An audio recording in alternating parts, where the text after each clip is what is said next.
Episode 5 coming up for you here on Wrestling with Kayfabe. DEJ and Papa Schro with you.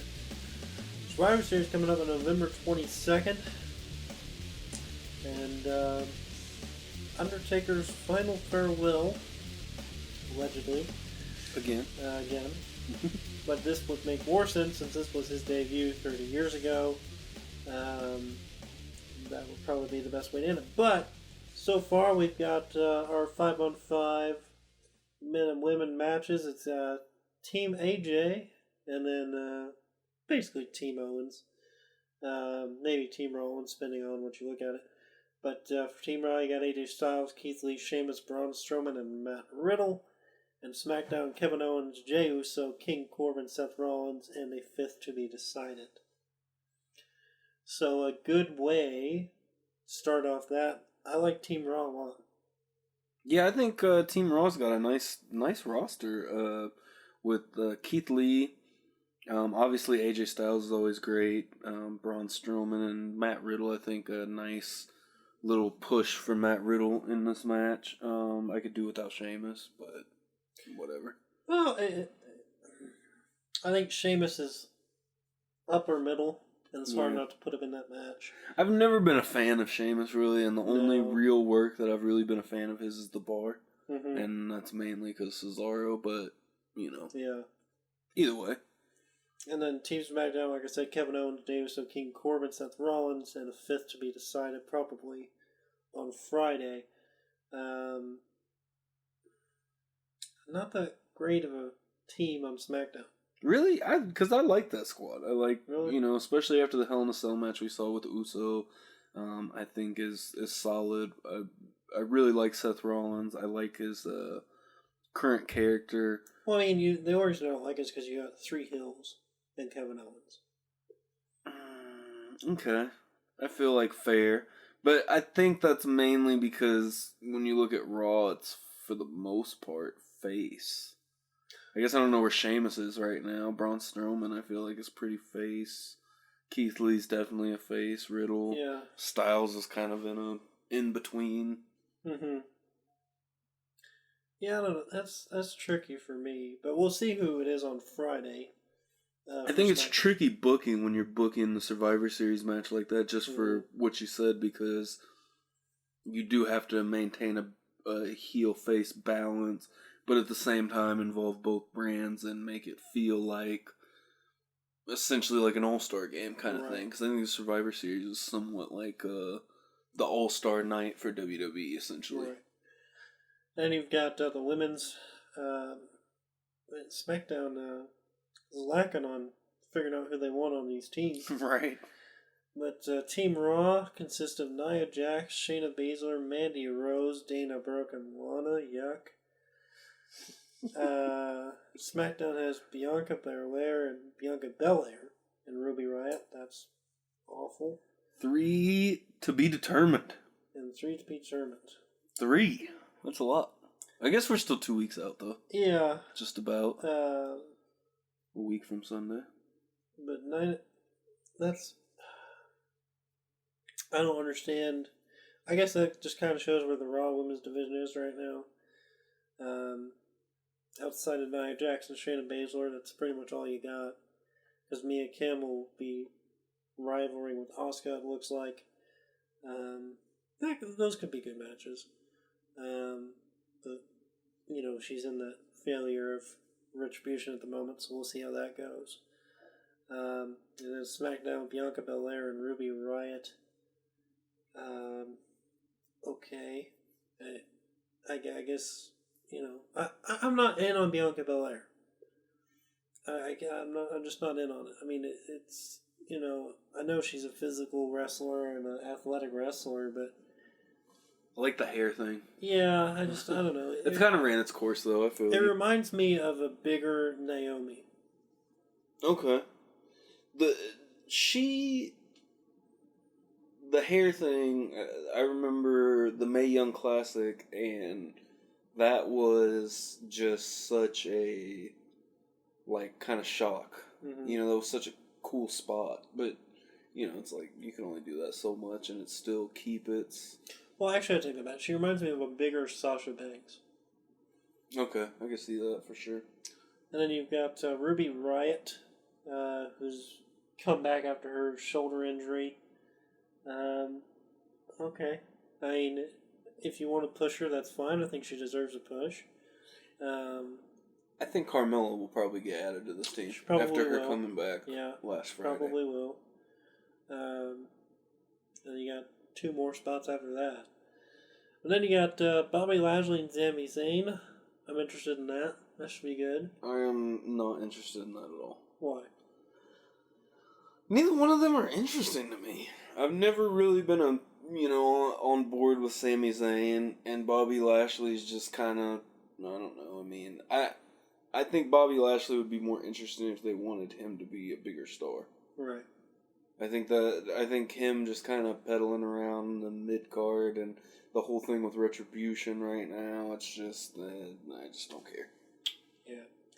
Yeah. New Day and Street Profits. I think that'll be a fun match. That'll be great. Not a whole lot about that to say other than, I mean, I'm sure they'll put on a good show there. Then you have Asuka and Sasha Banks, which, I mean, it could be a worse match. I think the only thing that sucks about that is we've seen that so much recently. Mm-hmm. With the whole feud between them and Bayley and Sasha and Asuka and Kairi Sane. Well, that whole stupid thing of giving Sasha the Raw Women's title for a week or two or whatever that was. That was stupid. That kind of ruined wanting to see that match, but I think it'll be alright there. And then you've got the Champions match, Randy Orton and Roman Reigns. I'm excited for that. With Paulina. Yeah. I think that, since we've redrafted again and split again, I think this has been one of the biggest matches of the year, kind of. Just in a pure wrestling sense. Maybe it's not like the biggest hype match or anything like that, but I think that it serves a good purpose, and I think that it's definitely, look at the matches that it's given us with Brock and Daniel Bryan and Brock and AJ. Some really good matches between some really top talent. And I like when, we get to this time of the year and they have, 2 really good wrestlers going up against each other. And really, when you think about it, how many times have we seen Roman and Randy Orton in a singles match against each other? Off the top of my head, I can't really think of anything. I mean, I know the Evolution and Shield rivalry that led to the end of the Shield, but other than that, I can't even think of, ever seeing them one-on-one in the ring. No. I mean, it'll add a different dynamic to them, for sure. It'll be interesting to see what happens. Well, this could just be a swerve to bring out the Fiend, because he has a problem with both guys. Good critical thinking, DEJ, because you're absolutely right. And with you saying that makes me think there's no way he doesn't intervene in this match. Right. Thinking about that. Because it's hinted at him going after the WWE Championship. And, he obviously just had his issues with Roman Reigns that were definitely never, patched up or anything. And there was nothing to that. Nothing came to that after Roman won the belt. I think that you almost have to involve him in it somehow. And it makes sense because he's nowhere to be found on the rest of the card at this point. And we know the full team for Raw, and he's not going to be a part of that, which is good because if The Fiend was a part of Team Raw, that would somewhat, I don't want to say take credibility away, but from the character of The Fiend. Yeah. Now, if it was like Bray Wyatt was a member of Team Raw, I'd be okay with that. But I think The Fiend you really have to protect in a way of keep that aura on him. But yeah, good call on that, because I definitely think that The Fiend has problems with each of them. The Fiend has to... Well, I mean, unless if WWE just straight up tosses it out of the window and lets McIntyre beat Orton next week. which I doubt. Well, I hope. Right, yeah. I don't know what to expect of WWE at this point, but yeah, I agree with you. I really would not like to see that, especially if McIntyre just takes the belt back. I definitely don't want to see that, because I think that at this point you cannot do that. McIntyre's at least, it's got to have some time to breathe if he's going to get the belt back, and maybe even throw on a transitional champion, even though I've never been a fan of the transitional champion. Right. But I just can't stand short title reigns. I think that that's something that we need to... It's cool here and there. I just think it's used too often. I think that you need to have a guy hold the belt for at least a month. Right. I think that just takes away from the belt in general when you have short little, couple week reigns. But anyways, I think Survivor Series is set up to be a pretty good card. All in all. I mean, it should be. I mean, they have some of the best wrestlers they've ever had, especially for this card. I think they're all gonna, bring out their A game, and it'll be good. It'll be a good 5-on-5 match for the guys for sure. Women, I think that's gonna be a complete letdown, especially after the one they had last year, which was so great. Yeah, no NXT this year. No. How do you feel about that? I don't think you do the same thing twice. I feel you. I think they was just kind of to show that NXT was its own brand. But do you think that takes away from NXT at all? Because I feel like you kind of set the precedence that NXT is a part of Survivor Series somewhat. No, I think you can make it a one-off. Because I think they were still viewed as, the coming up through the ranks program. Absolutely. But, that they basically... Didn't they win Survivor Series? I'm not 100% sure. I didn't... I watched that recently, and I don't think that I watched it all the way through. Like I said on the last episode, I haven't been the greatest at keeping up with WWE the last couple of years. Well, I mean, they did well. Yeah. But I don't think you throw them in there every year, because then it just kind of gets stale. Kind of like when they had Nexus. Right. It had to be that one-off thing, which is still criticized for burying Nexus with John Cena. Which I don't know. I mean, how far could you have taken that? I think a lot farther than they did. Yeah, but I mean, how much longer could you have taken that without it getting stale? I mean, it would have basically become a Spirit Squad, basically. Turn Cena heel to lead him. When they had the whole dynamic. You could have, but they already did that with CM Punk. I guess so, but I mean, before that. Yeah. Because that was, it was pretty much dead by the time that he took it over. Yeah.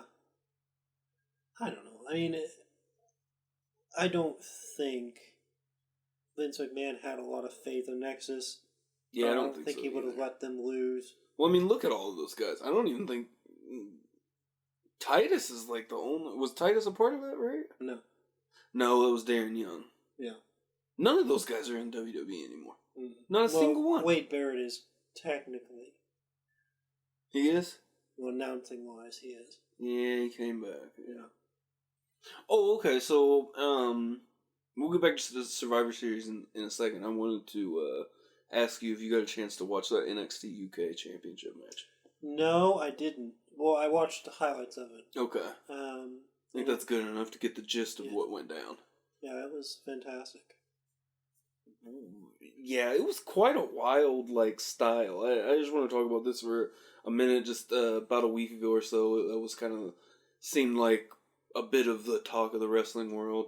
An insanely brutal match. And really jaw-dropping to me. Especially in 2020 where we're at with everything. I feel like it was surprisingly brutal. It may have been, just as a one-on-one singles match, the most brutal match I've ever seen. And the open palm strikes were interesting. It definitely did not feel like an American wrestling match, I would definitely say. I feel like the the slapping and stuff like that. That was super interesting, and it was just different. It was a lot different than anything that you would see on WWE programming, Raw or SmackDown wise, or even NXT probably. I mean, but definitely a very interesting match, and I did enjoy it. I think Walter I really like him. He's definitely a huge, good heel, and he seems like pretty good. I'm not very familiar of him, but just by that match, he seems like he gets it. Right. When it comes from a heel standpoint, but anyways, I just wanted to bring that up and talk about that for a minute, just because I was very shocked at the brutality of that match. But getting back to Survivor Series coming up, who do you think is the breakout performer this year in Survivor Series? I feel like every year there's kind of like one guy that breaks out and takes over the traditional Survivor Series match. I would imagine they're probably going to hand it off to Matt Riddle. I think Keith Lee's had his breakout moments, and it could be one of those two guys. I think Matt Riddle's kind of a spicy pick there. Right. I like that. It's probably leaning towards Riddle or Uso. I could see Uso. Yeah. The interesting dynamic of the past couple of weeks is Roman being at ringside or Heyman being at ringside. Basically, Roman or Heyman using their unrealistic authority to affect matches and affect Jey Uso's mental stability. It's an interesting touch. Because, Jey Uso has done well in this role. He beat Daniel Bryan 2 weeks ago. Who did he beat last week?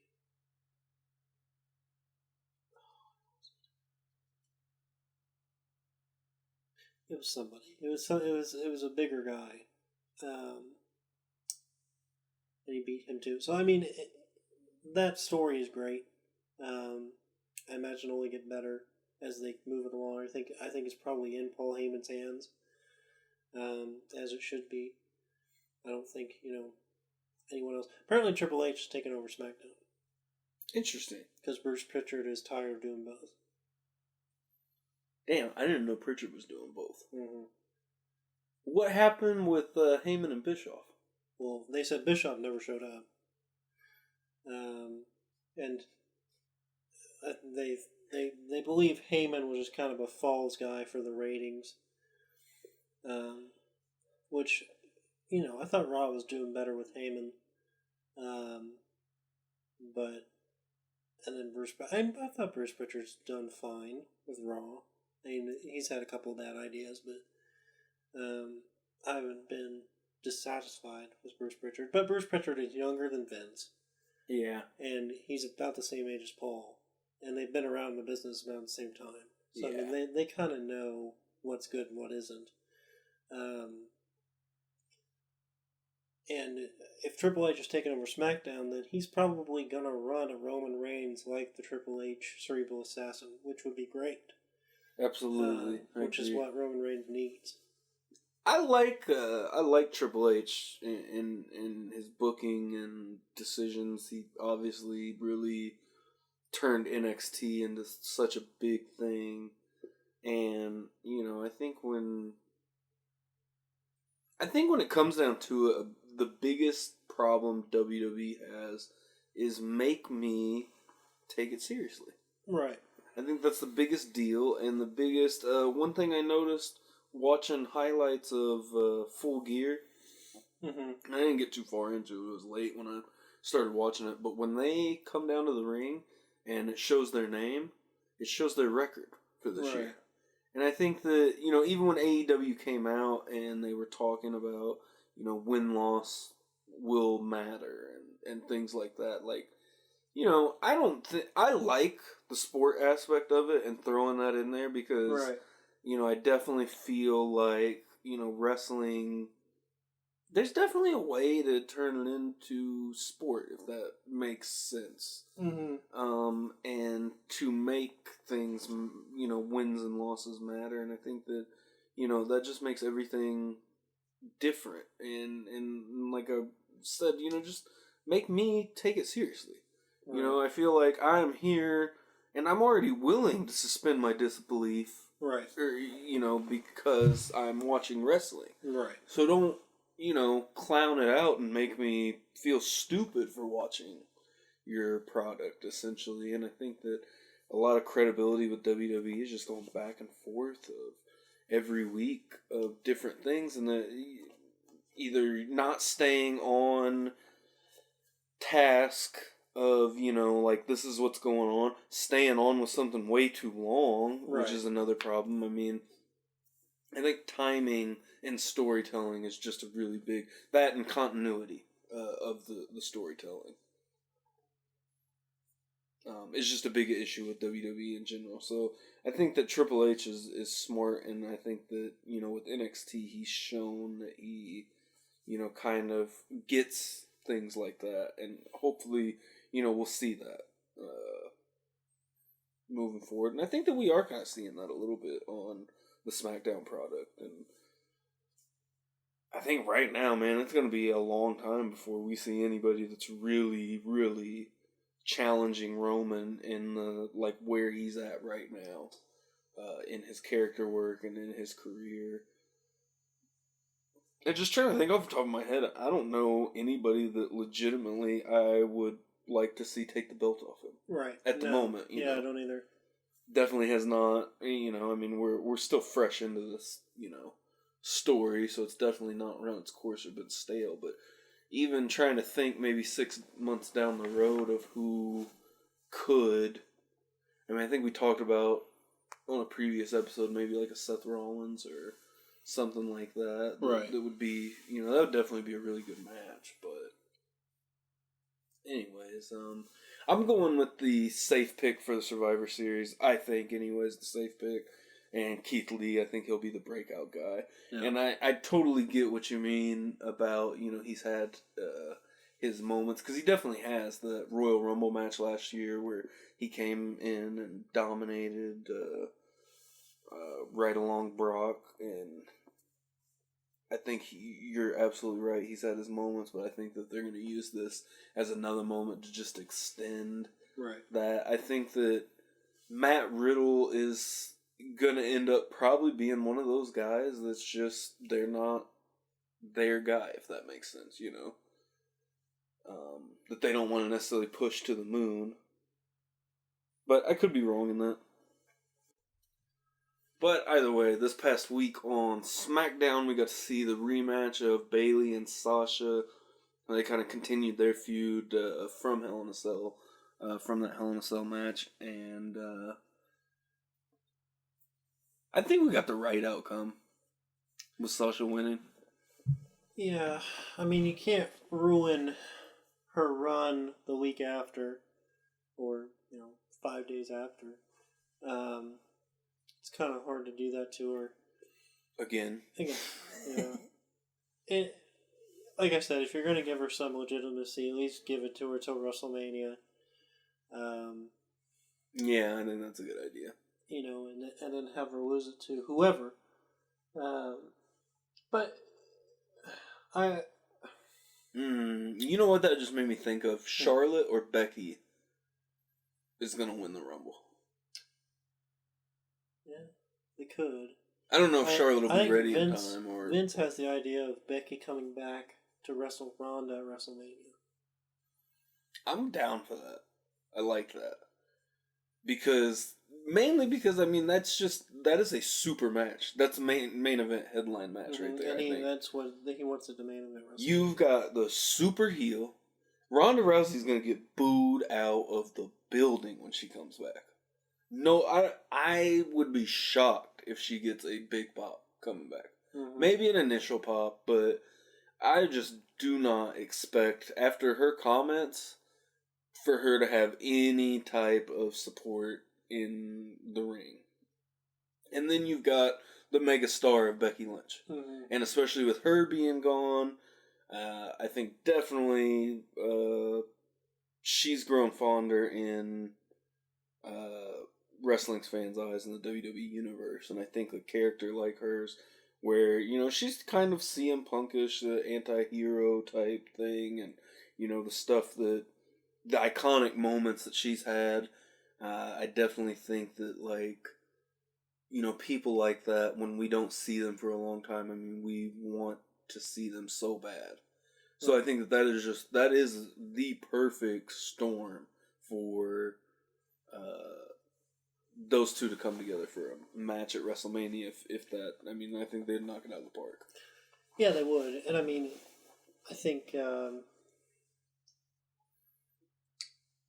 that would be, the goal, and I don't know if Becky Lynch would be ready to come back after having her kid that soon. I'm not sure when she's supposed to have her first child. I think it's pretty soon. Yeah, I would think so, because she's been gone now for quite some time. Well, since Mania. Yeah. And that was April. So it's been a while. And you don't even have to put a belt on that match, I don't think. No. To legitimize it. I mean, they could headline WrestleMania, no belts. Ronda is an international superstar, and Becky Lynch is the biggest. She might be the biggest star in wrestling today. I mean, obviously she hasn't been on TV since April, but she might just be the biggest star in WWE. Yeah, I mean, she could. It's obvious that women's division was lacking once she left.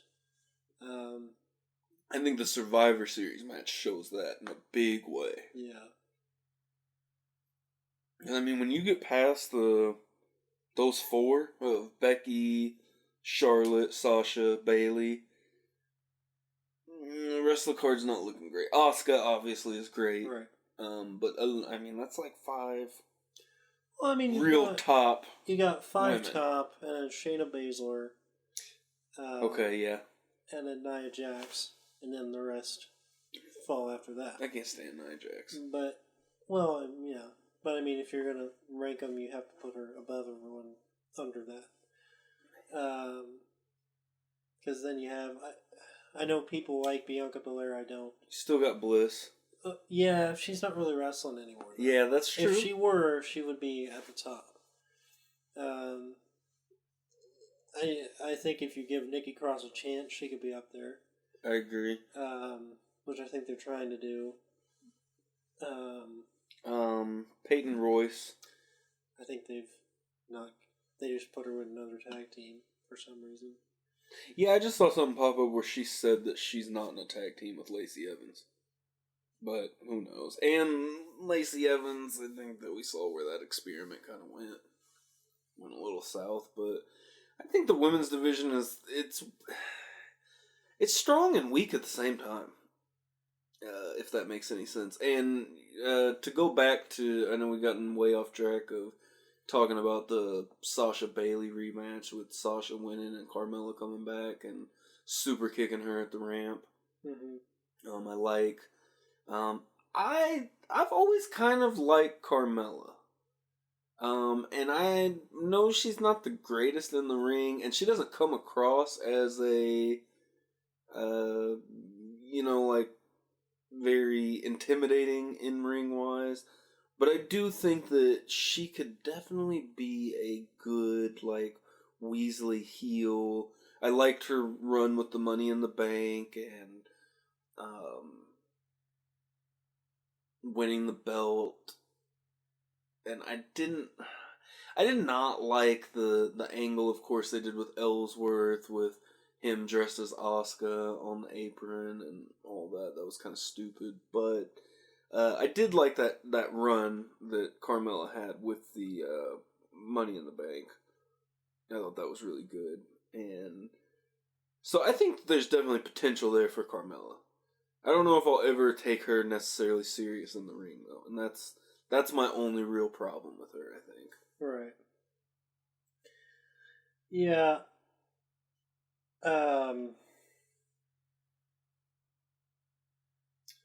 I don't know. I can't take Carmella seriously either. She just I liked her Money in the Bank gimmick. I thought that was good.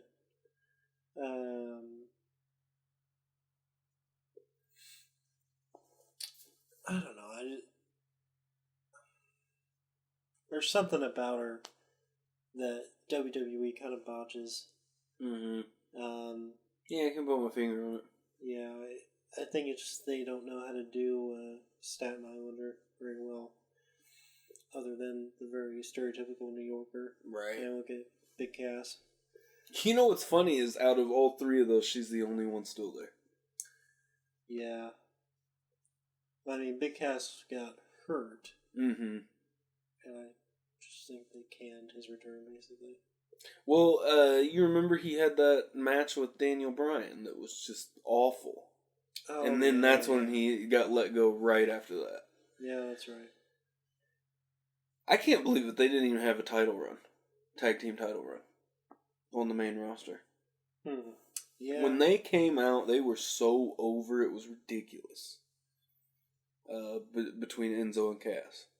And to think they didn't even win a tag title.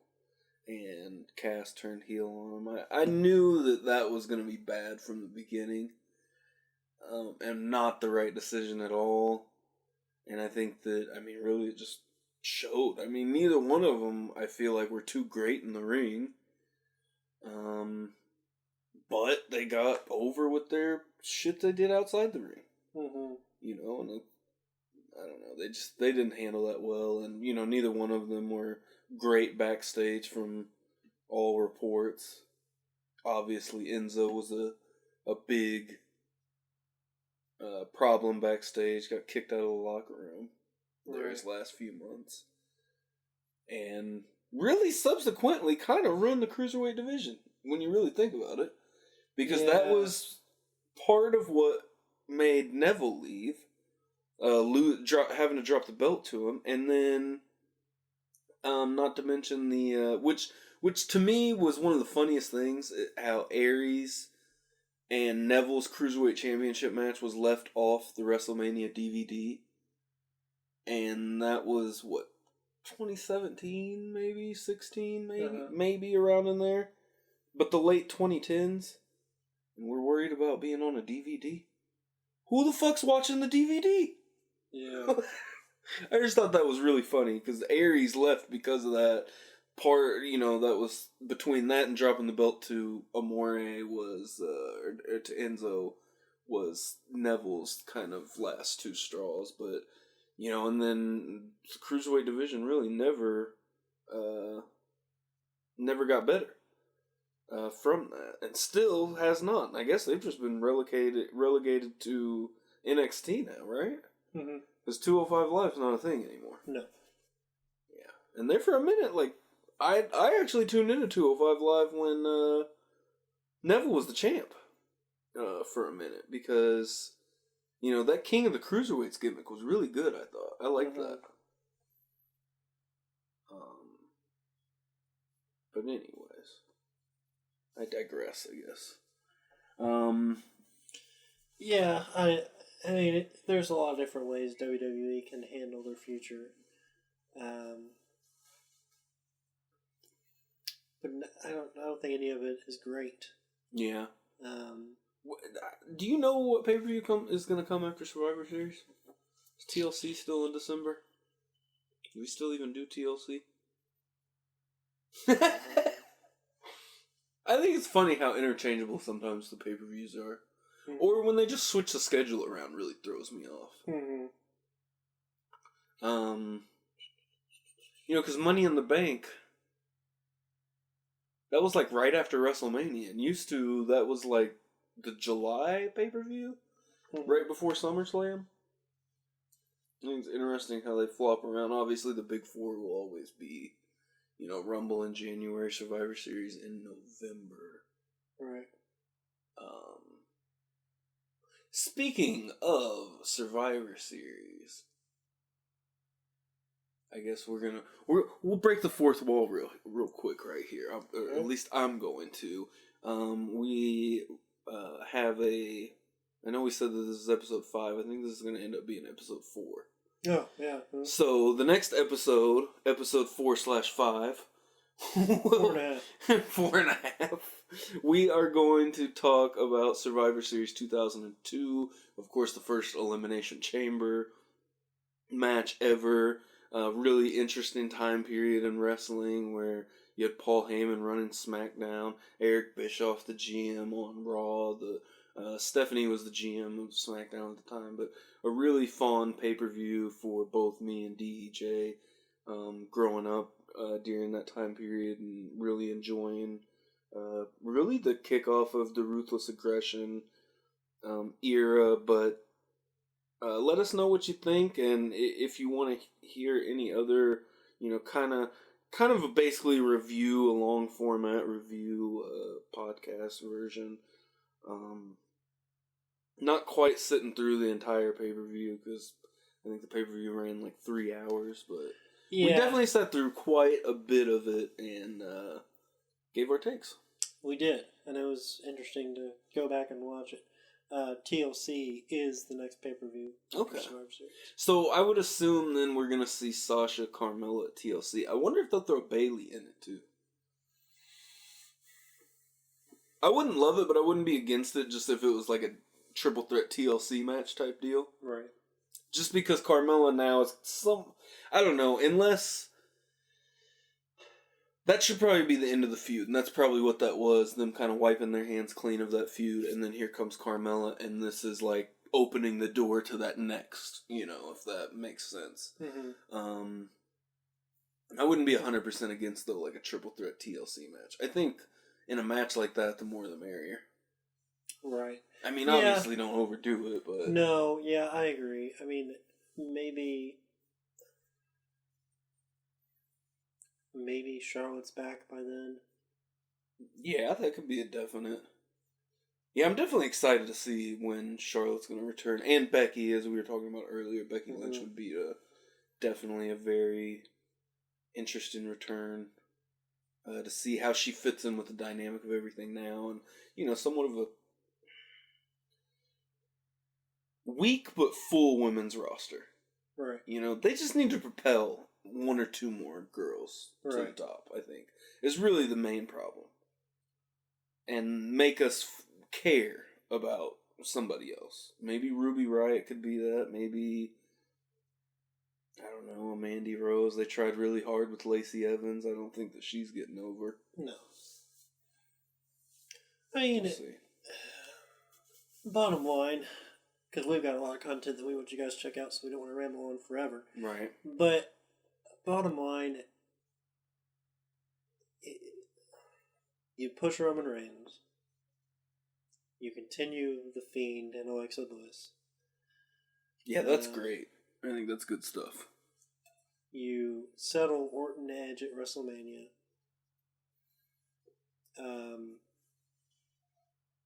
And then 5th, you basically have a new goal is to get a new star over to take the title from Edge.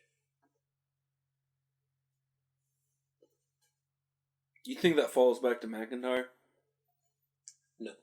I don't necessarily think so either. I think that it would be difficult though. Man, I feel like WWE's future, when you really think about it, is kind of bleak. Mm-hmm.